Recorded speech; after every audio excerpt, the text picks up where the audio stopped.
I should have known something was wrong when Patricia walked into my birthday party carrying a black cake box with that twisted smile on her face.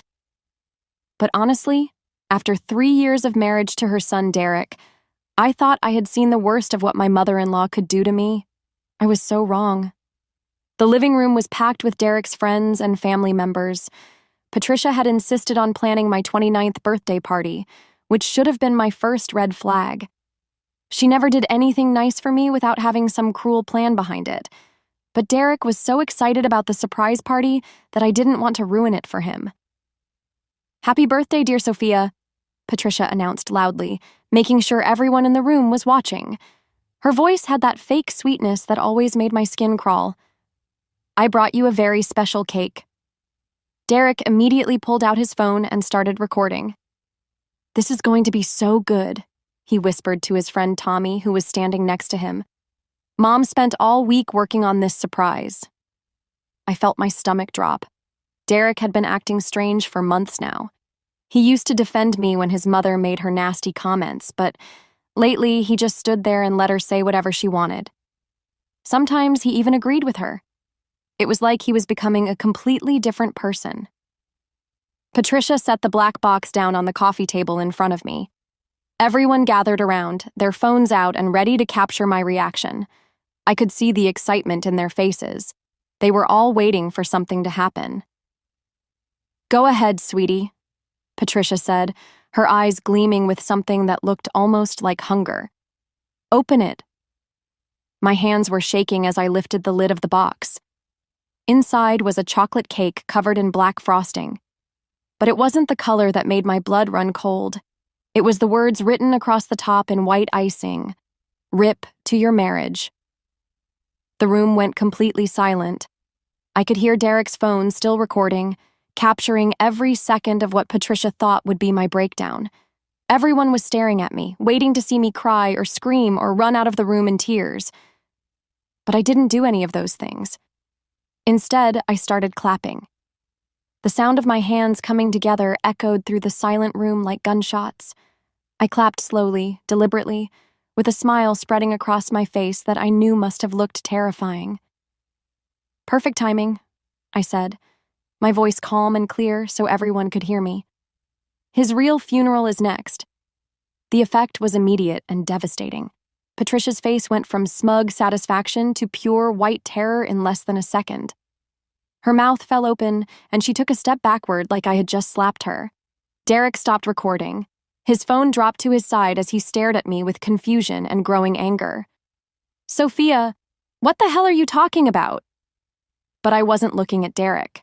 I was staring directly at Patricia, watching as the realization slowly dawned on her face. She knew exactly what I meant. She knew that I knew. "What did you just say?" Patricia whispered, her voice barely audible. The room was so quiet you could hear a pin drop. Derek's friends were looking back and forth between me and Patricia like they were watching a tennis match. Nobody understood what was happening, but they could all feel the tension crackling in the air like electricity before a storm. I stood up slowly, still smiling that same cold smile. Patricia's eyes followed my every movement like she was watching a dangerous animal that might attack at any moment. "I said his real funeral is next," I repeated, louder this time so everyone could hear. "You have no idea what I mean, do you, Patricia?" She was shaking now. Actually shaking. This woman who had spent months tormenting me, who had made my life miserable with her constant attacks and cruel comments, was trembling like a leaf in front of everyone. "Sophia, you're scaring me," Derek said, his voice tight with confusion and anger. "What are you talking about? Whose funeral?" I looked at my husband, this man I had loved for 3 years, who had been slowly turning against me thanks to his mother's poison. He had no idea what was coming. None of them did. "Oh, Derek," I said softly, my voice filled with a sadness that surprised even me. "You really don't know, do you? You have no idea what your mother has been doing." Patricia made a small choking sound. She was backing toward the door now, her eyes wide with panic. I walked over to the kitchen, leaving behind a room full of confused, frightened people and one terrified mother-in-law who finally understood that her game was over. The real party was just about to begin. 6 months ago, my marriage was actually happy. I know that sounds impossible after what you just witnessed, but Derek used to be the man I fell in love with. He would bring me coffee in bed every morning, hold my hand during movies, and tell his mother to back off when she made her snide comments about my cooking or my clothes. That all changed on a Tuesday in February. I remember the exact day because it was the first time Derek came home from his mother's house and looked at me like I was a stranger. Patricia had called him that morning crying about some made-up emergency with her car. Derek rushed over to help her like he always did.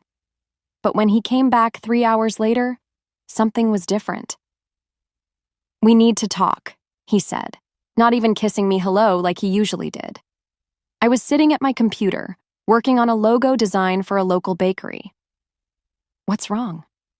Is your mom okay?"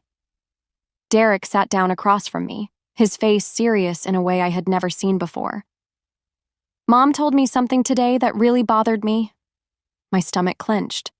Patricia was always telling Derek things that bothered him, but he had never taken her seriously before. "What did she say?" "She said you've been asking her questions about my dad's life insurance money, about how much I inherited when he died." I stared at him in complete shock. "Derek, I have never asked your mother about money. Not once. Why would I do that?" But even as I said it, I could see he didn't believe me. There was doubt in his eyes that had never been there before.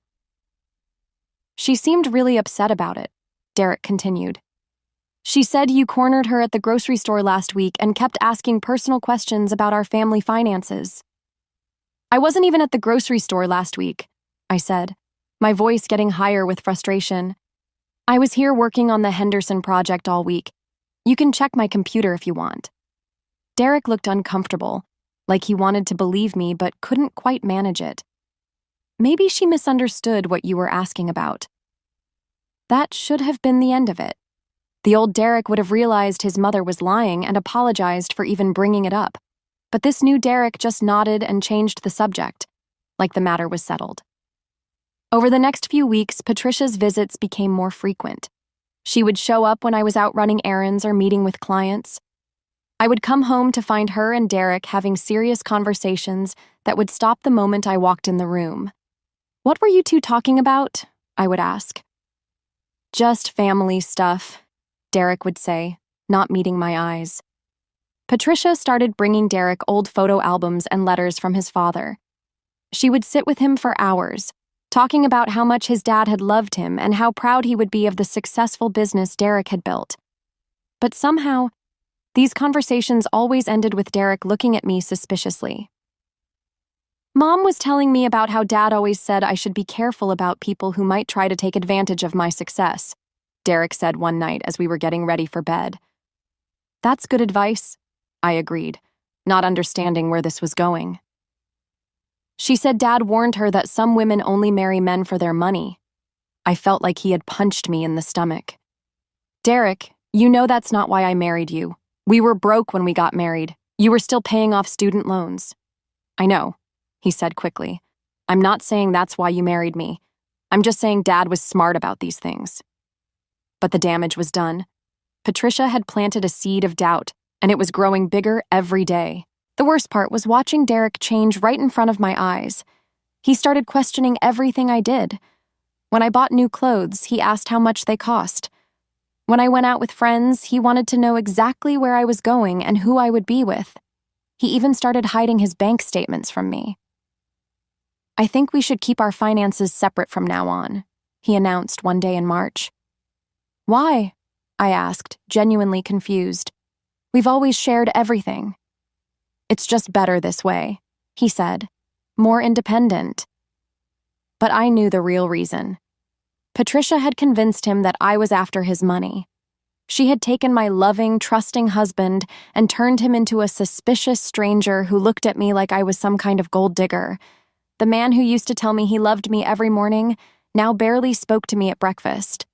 The man who used to plan romantic surprises was now planning my birthday party with his mother, probably hoping to catch me doing something wrong. I had no idea how much worse it was about to get. By April, Derek had become a complete stranger living in my house. He would come home from work, eat dinner in silence, and spend the rest of the evening on his phone or laptop. When I tried to start conversations, he would give me one-word answers and act like I was bothering him. But it was the money that made me realize something was seriously wrong. I discovered it by accident on a Thursday morning while Derek was in the shower. His laptop was open on the kitchen table, and I saw our joint bank account displayed on the screen. I wasn't trying to snoop, but the numbers caught my eye because they looked wrong. Very wrong. According to the screen, we had $12,000 less than we should have had. I blinked and looked again, thinking I had misread something. But no, there it was in black and white. Large chunks of money had been transferred out of our account over the past 2 months. My hands were shaking as I scrolled through the transaction history. $3,000 transferred on March 15th, another $4,000 on March 28th, $5,000 just last week. All of the transfers were going to an account I didn't recognize. "What are you doing?" I jumped and spun around. Derek was standing in the doorway, his hair still wet from the shower, staring at me with an expression I had never seen before. He looked angry and suspicious, like he had caught me stealing something. "Derek, there's money missing from our account," I said, pointing at the laptop screen. "Look at these transfers. Where is this money going?" Instead of looking concerned or confused like I expected, Derek's face got even darker. He walked over and slammed the laptop shut. "You have no right to look at my financial information," he said coldly.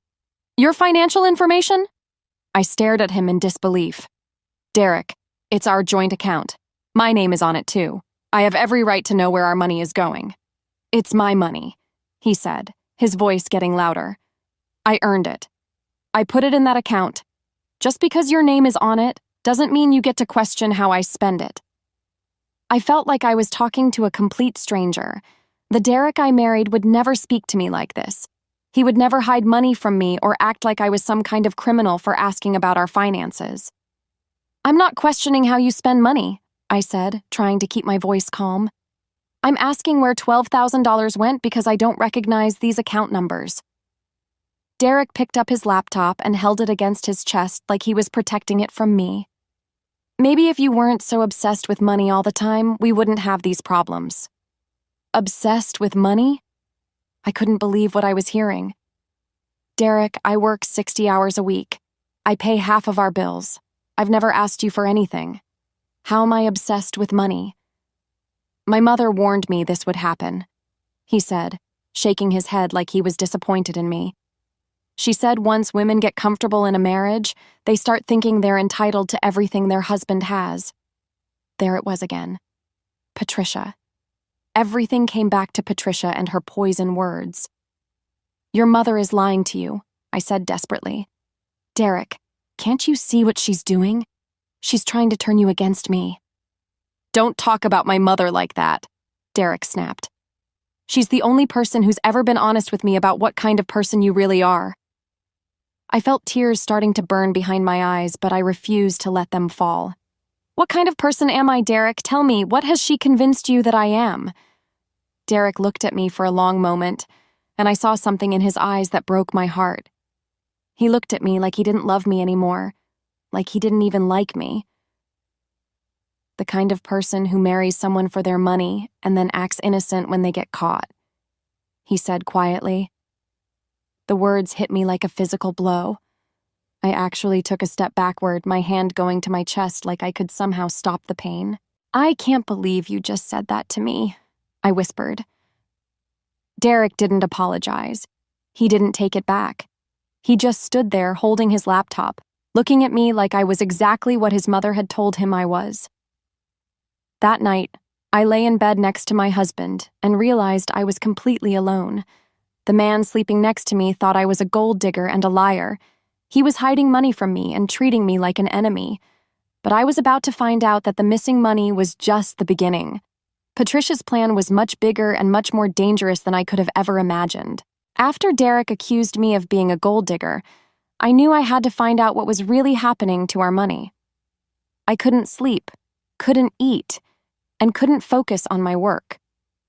Every time I looked at my husband, I saw a stranger who had been programmed to hate me, so I did something I never thought I would do. I hired a private detective. I found Investigator Chen through an online search for financial fraud specialists. Her office was in a small building downtown, and when I walked in, I felt like I was betraying my marriage just by being there. But I had to know the truth. "Mrs. Rodriguez," she said, shaking my hand with a firm grip. "Tell me what's going on." I explained everything. The missing money, Derek's sudden change in behavior, Patricia's constant visits and poisonous comments. As I talked, Investigator Chen took notes and nodded like she had heard this story before. "How much money are we talking about?" she asked. "At least $12,000 that I know of. But Derek won't let me see the full account statements anymore. There could be more." Investigator Chen leaned back in her chair. "In my experience, when family members start isolating someone from financial information, it's usually because they're hiding something big. The question is whether your husband is involved or if he's being manipulated." "He's being manipulated," I said immediately. "Derek would never steal from me, but his mother—" I trailed off, not sure how to explain Patricia's level of manipulation. "Tell me about the mother-in-law." I spent the next hour describing Patricia's behavior over the past 6 months. How she had slowly poisoned Derek against me, how she always seemed to have emergencies that required Derek's immediate attention, how she had convinced him that I was only interested in his money. "Has she ever asked for money directly?" Investigator Chen asked. "Not that I know of, but she's always talking about how expensive things are, how hard it is to live on a fixed income. Derek feels guilty because his father left him money but didn't leave much for Patricia." Investigator Chen nodded. "Classic manipulation. She makes him feel guilty, then provides a solution that benefits her. What kind of access does she have to your husband's accounts?" "I don't know," I admitted. "But Derek trusts her completely. If she asked him to sign something, he would do it without question." "We need to find out where that money went," Investigator Chen said.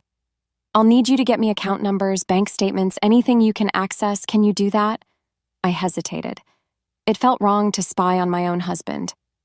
But then I remembered the way Derek had looked at me when he called me a gold digger, and I nodded. "Good. I'll also run a background check on your mother-in-law. Sometimes people aren't who they pretend to be." Over the next 2 weeks, I became a spy in my own home.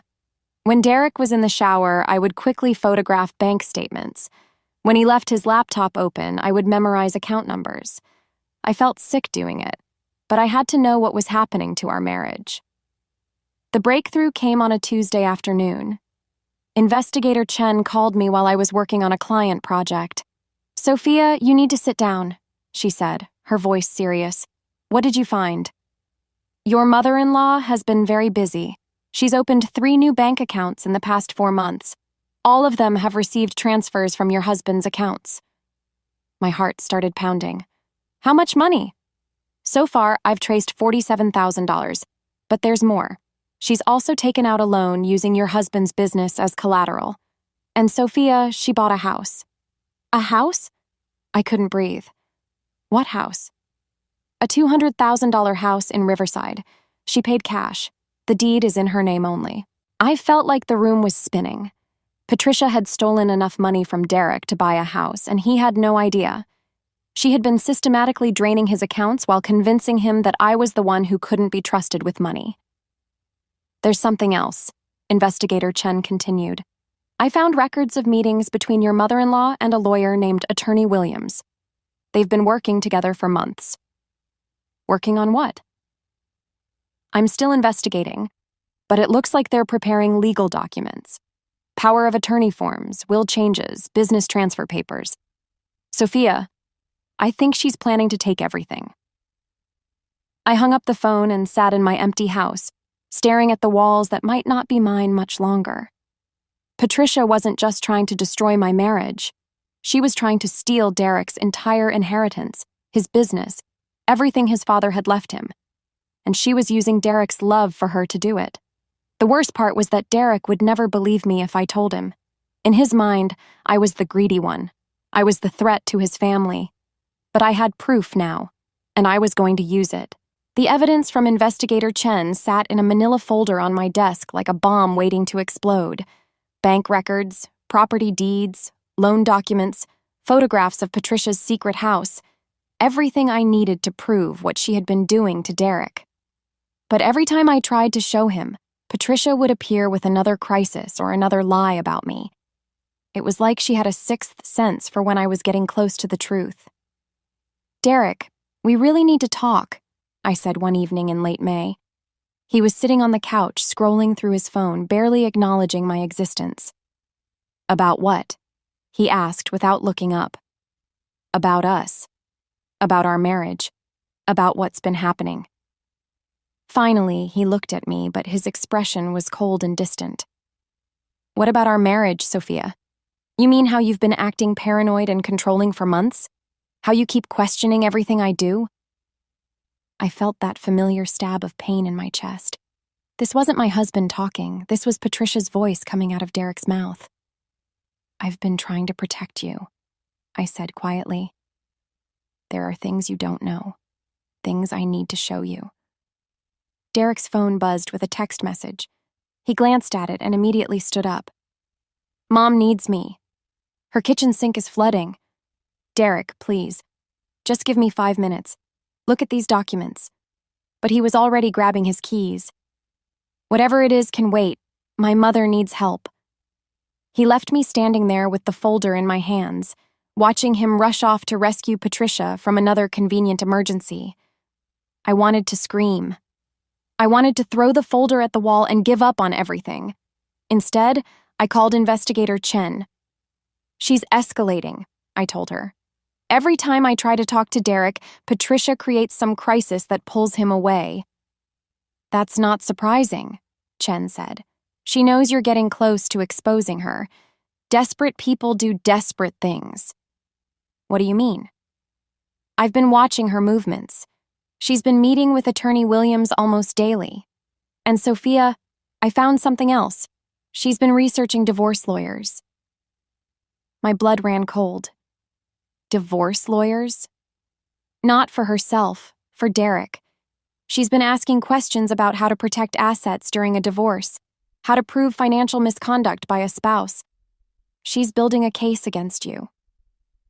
I sank into a chair, feeling like the world was crashing down around me. She's going to convince Derek to divorce me. It looks that way. And if she succeeds, she'll have complete control over his finances. No wife to question her, no one to protect him from her manipulation. That night, Derek came home at almost midnight. I was waiting for him in the living room, the folder of evidence on the coffee table between us. "We need to talk," I said firmly. "Right now." Derek looked exhausted and annoyed. "Sophia, it's late. Can't this wait until tomorrow?" "No, it can't wait. Derek, your mother is stealing from you." The change in his expression was immediate and frightening. His face went from tired to furious in seconds.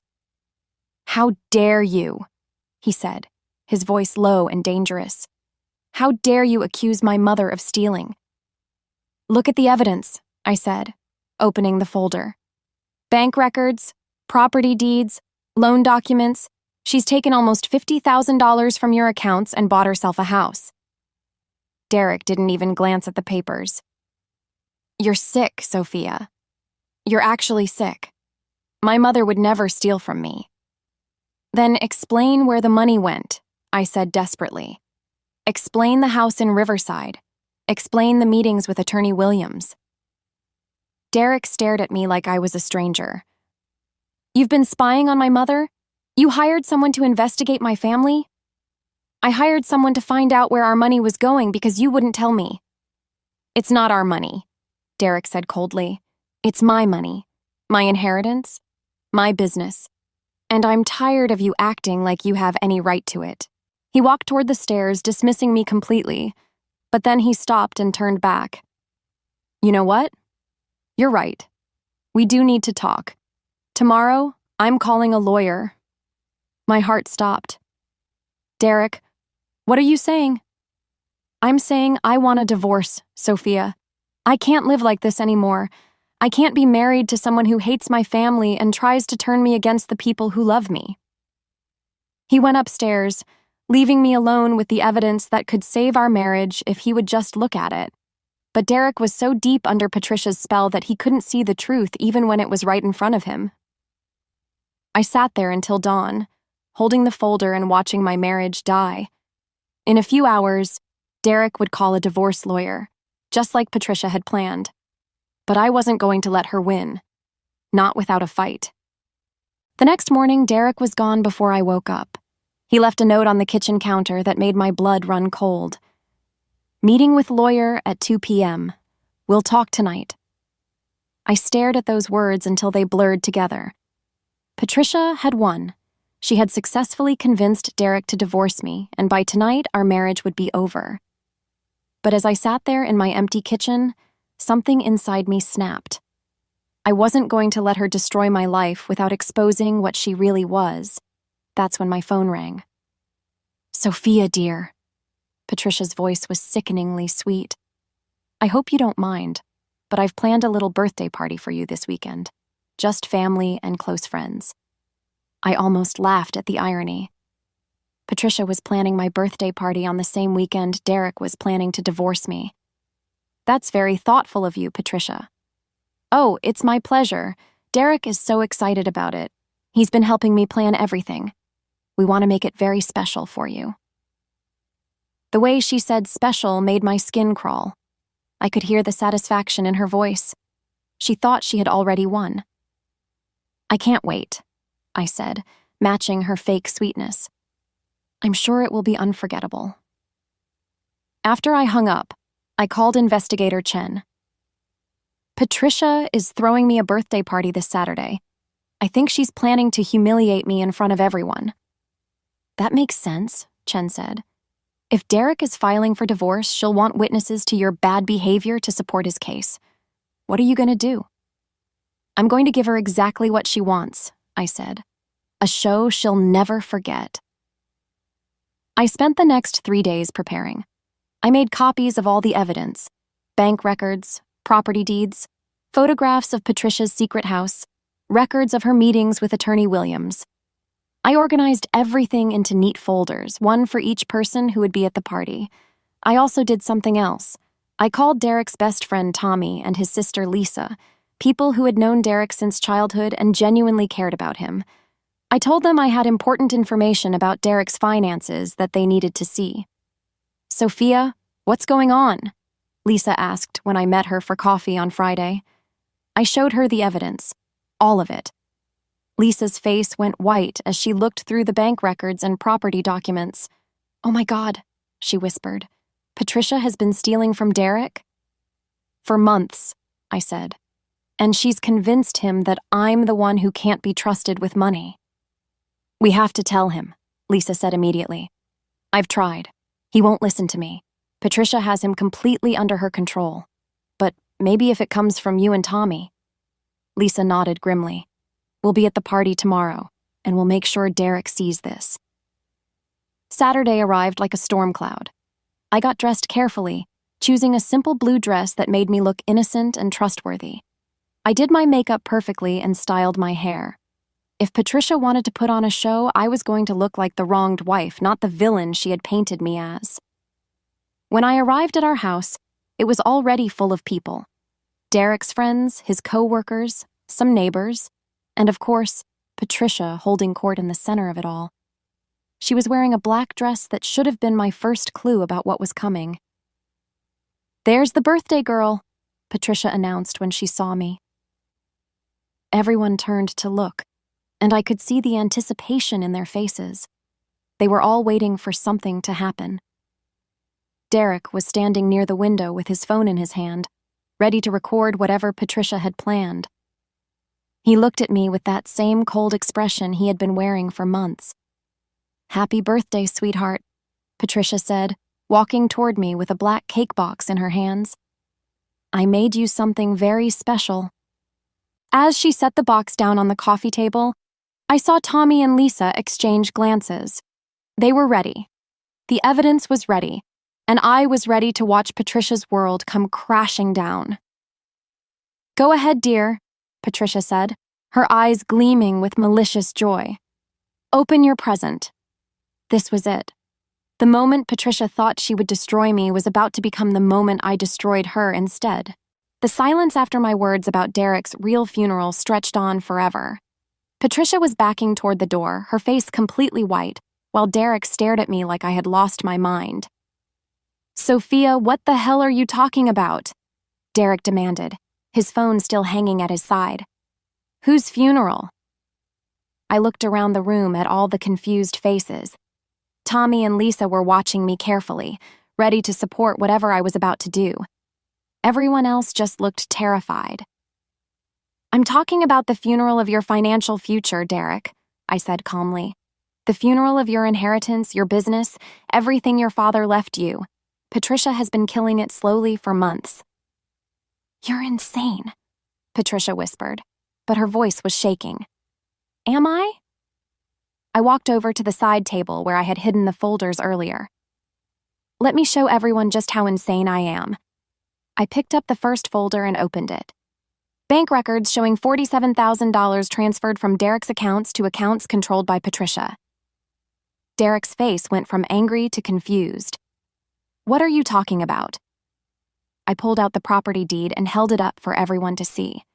The deed to a $200,000 house in Riverside that Patricia bought with Derek's money, a house she never told him about. "That's impossible," Derek said, but I could hear doubt creeping into his voice. "Is it?" I looked directly at Patricia, who was now pressed against the wall like a trapped animal. "Tell him about the house, Patricia. Tell him about Attorney Williams. Tell him about the power of attorney documents you've been preparing." "I don't know what you're talking about," Patricia said, but her voice was barely a whisper. Tommy stepped forward. "Derek, man, you need to look at this stuff. Sophia showed me and Lisa yesterday. It's all real." Lisa nodded, pulling out her own copy of the evidence. "Derek, your mother has been stealing from you. Look at these bank statements. Look at the dates." Derek took the papers from his sister with shaking hands. As he read through them, I watched his face change from confusion to shock to devastating realization. "Mom," he said quietly, looking up at Patricia. "What is this? Why are there transfers to accounts I don't recognize?" Patricia's mask was finally slipping. The sweet, concerned mother act was crumbling, and underneath was something ugly and desperate. "Derek, honey, you don't understand," she said, her voice getting higher and more panicked. "I was protecting that money. Sophia was trying to get access to your accounts. I had to move it somewhere safe." "By buying yourself a house?" Derek's voice was getting louder. "By forging my signature on loan documents." I held up a recording device. "This is a conversation between Patricia and Attorney Williams from last week." Patricia's voice filled the room, clear as day. "Once Derek signs the divorce papers, I'll have complete control. The power of attorney documents will give me access to everything. The business, the inheritance, all of it. That little gold digger will get nothing." The room erupted. Derek dropped the papers and stared at his mother in complete shock. "Mom," Derek said, his voice broken. "How could you do this to me?" Patricia looked around the room at all the angry, disgusted faces staring at her. "Derek, I can explain," she started, but he held up his hand. "Get out," he said quietly. "Get out of my house and don't come back." As Patricia fled through the front door, Derek turned to me with tears in his eyes. "Sophia, I'm so sorry. I almost lost everything because I couldn't see what she was doing to us. I looked at my husband, this man who had called me a gold digger and accused me of being obsessed with money. This man who had believed his mother's lies over my truth for months. This man who had been ready to divorce me just hours ago. "You're sorry?" I said quietly. "Derek, you spent 6 months treating me like I was your enemy. You hid money from me, accused me of terrible things, and planned to divorce me. All because your mother told you to." But I know the truth now, Derek said desperately. I know she was lying about everything. The truth is that you chose to believe her lies over trusting your wife, I said, my voice getting stronger. The truth is that you were ready to throw away our marriage without even listening to me. Derek reached for my hand, but I pulled away. Sophia, please. We can fix this. We can go back to how things were. I shook my head sadly. No, Derek. We can't. Because now I know who you really are when things get difficult. I know that you'll choose your mother over me every time. I know that you don't trust me enough to believe me when I tell you the truth. That's not fair, Derek said, his voice breaking. What's not fair is that I had to hire a private detective to prove my innocence to my own husband, I said. What's not fair is that you were ready to divorce me based on lies. I walked toward the door, stepping around the forgotten funeral cake on the coffee table. Where are you going? Derek asked. I'm leaving, I said simply. Patricia wanted to end our marriage, and she succeeded, just not the way she planned. Sophia, wait. Please don't do this. I turned back one last time to look at the man I had loved for 3 years. You know what the saddest part is, Derek? Your mother didn't destroy our marriage. You did. She just gave you the excuse. I walked out the door, leaving Derek standing in a room full of people who now knew the truth about his mother, but it was too late for the truth to save us. Patricia's funeral cake had been right after all. Our marriage was dead, and this time, I was the one burying it.